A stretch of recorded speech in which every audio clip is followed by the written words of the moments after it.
অসময়ে নদী ভাঙনে দিশেহারা পাবনার বেড়া উপজেলার চর শারদিয়া সহ আশেপাশের গ্রামের কয়েক হাজার মানুষ।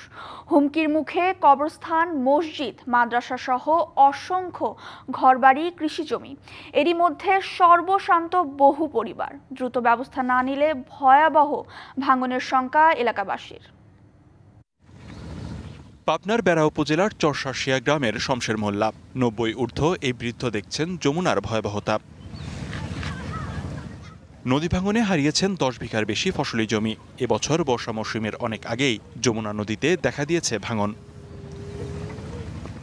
2 মাসের অব্যাহত ভাঙনে বসতভিটা হারানোর দুশ্চিন্তায় দিশেহারা শমশের। একই চিত্র বেড়া উপজেলার যমুনাপাড়ের বাসিন্দাদের। মেলা ভেঙে গেছে, আমারও ভাঙার অবস্থা। বাল বাচ্চা নিয়ে কখন যাবো, কি করবো, কি খাবো, এই নানান চিন্তা ভাবনাই খারাপ লাগে। ভাঙনে এরই মধ্যে ফসলি জমি, বসতভিটা হারিয়ে নিঃস্ব বহু পরিবার।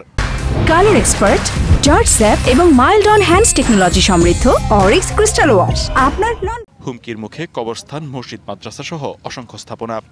আমার এই বয়সে 7 থেকে 8 বার নদীতে বাড়ি ভাঙছে। আমার এই জায়গা 25 বিঘা জমি ছিল, সব ব্যাংকে শেষ। 1 থেকে 150 বিঘা সম্পত্তি আমার ছিল, সম্পূর্ণই নিঃশেষ হয়ে গেছে। এখন আর আমার জমি বলতে কোনো কিছুই নাই। স্কুল ছিল, মাদ্রাসা ছিল, বড় গোরস্থান ছিল, সব ভাই বিলীন হয়ে গেছে।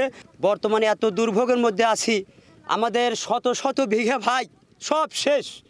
কার্যকর পদক্ষেপ নেওয়া না হলে ভয়াবহ ভাঙনের শঙ্কায় স্থানীয়রা ব্যবস্থা নেওয়ার আশ্বাস দিয়েছে কর্তৃপক্ষ। গত বন্যায় ভাঙনের সময় আমরা সেখানে জরুরিভিত্তিতে কাজ করেছি, ওখানে এমার্জেন্সি কাজ করা হয়েছে। আমরা সামনে পার্মানেন্ট ওয়ার্ক করার জন্য আমরা ইতিমধ্যে ডিপিপি সাবমিট করেছি।